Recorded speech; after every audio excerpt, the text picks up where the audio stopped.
दोस्तों, मृत्यु जीवन का सबसे बड़ा रहस्य है। हर कोई जानना चाहता है कि मृत्यु के बाद आत्मा का क्या होता है। क्या यह यहीं समाप्त हो जाती है या एक नई यात्रा शुरू करती है? आज हम जानेंगे गरुड़ पुराण के अनुसार आत्मा की रहस्यमयी यात्रा, मृत्यु से लेकर पुनर्जन्म तक। गरुड़ पुराण में कहा गया है कि मृत्यु से पहले आत्मा को संकेत मिलने लगते हैं। प्राण धीरे धीरे इटा, पिंगला और सुषुम्ना नाड़ियों से अलग होकर ब्रह्मरंध्र तक पहुंचते हैं। मृत्यु के क्षण में 5 प्राण, अपान, समान, उदान, व्यान धीरे धीरे शरीर से निकल जाते हैं। पुण्यात्मा के प्राण सहजता से ऊपर की ओर जाते हैं, जबकि पापी आत्मा के प्राण नीचे से बाहर निकलते हैं। यही तय करता है आत्मा की अगली यात्रा किस दिशा में होगी। मृत्यु के तुरंत बाद आत्मा का अनुभव जैसे ही आत्मा शरीर से अलग होती है, उसे भ्रम होता है कि वह अभी भी जीवित है। आत्मा अपने ही शरीर को देखती है और परिवार वालों की पुकार सुनती है। पापी आत्मा को भय और अंधकार का अनुभव होता है, जबकि पुण्यात्मा को प्रकाश दिखाई देता है।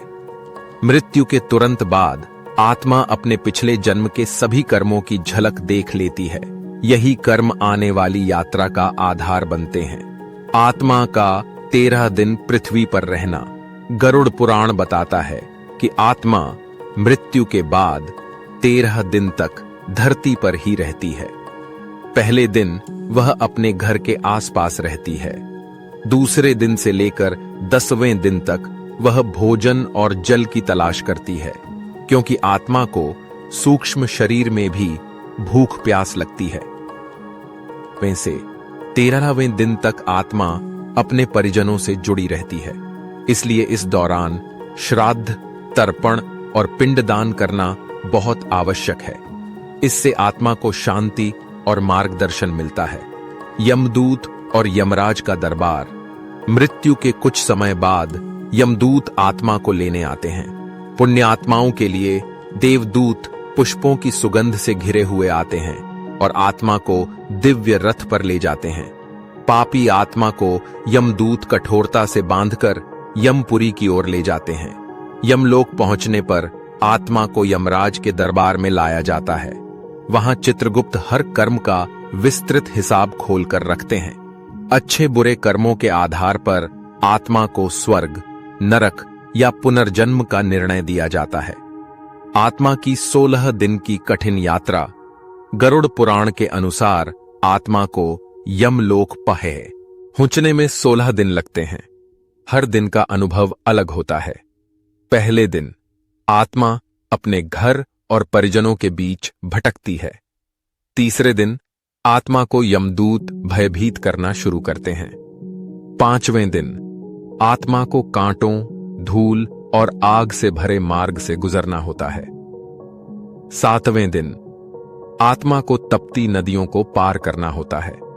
9वें से 12वें दिन अंधेरी घाटियां, पशु पक्षियों के हमले और भयावह मार्ग। 16वें दिन आत्मा अंततः यमलोक में पहुंचती है। नरक का विस्तार। गरुड़ पुराण में नरक के 21 प्रकार बताए गए हैं। नरक के 21 प्रकार। गरुड़ पुराण के अनुसार पापियों को 21 नरकों में भेजा जाता है। रौरव नरक, हिंसा करने वालों के लिए। महारावरव, पशु पक्षियों पर अत्याचार करने वालों के लिए। अंधकूप, धोखा और विश्वासघात करने वालों के लिए। तप्तकुंड, लालच और लोभ से भरे लोगों के लिए।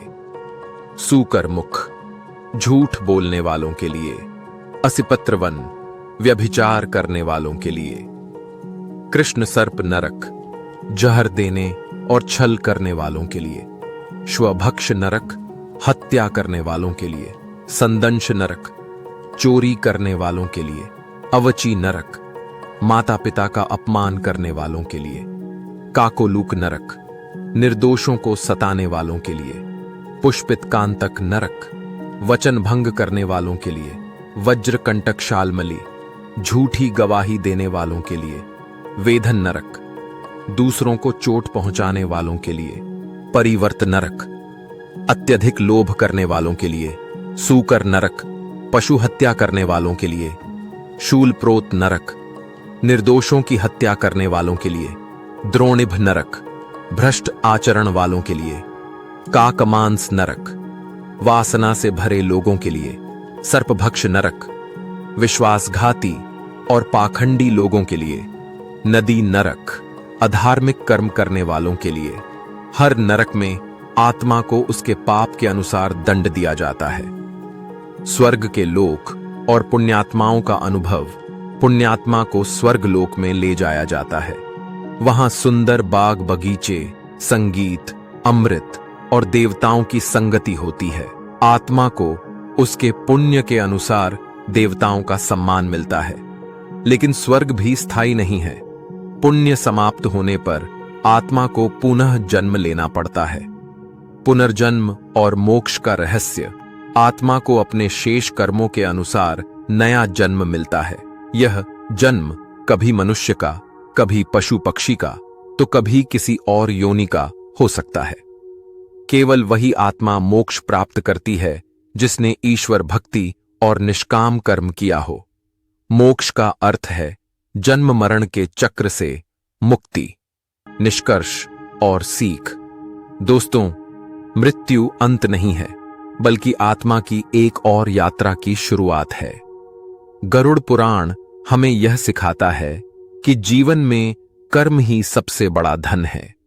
अच्छे कर्म करें, सत्य और धर्म का पालन करें, ताकि आत्मा की यात्रा सरल और मोक्षमयी हो सके।